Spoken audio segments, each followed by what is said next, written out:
ra mà nay chui thọt đi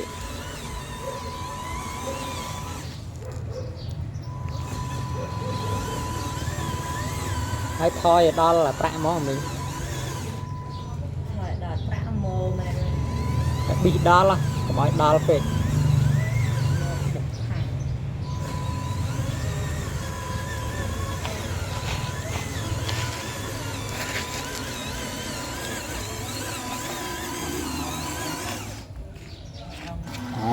hoặc lâu ra này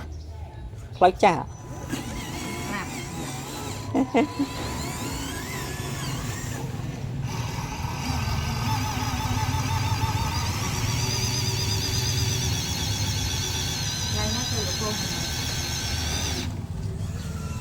ở đây hả con châu tiện mình chả ha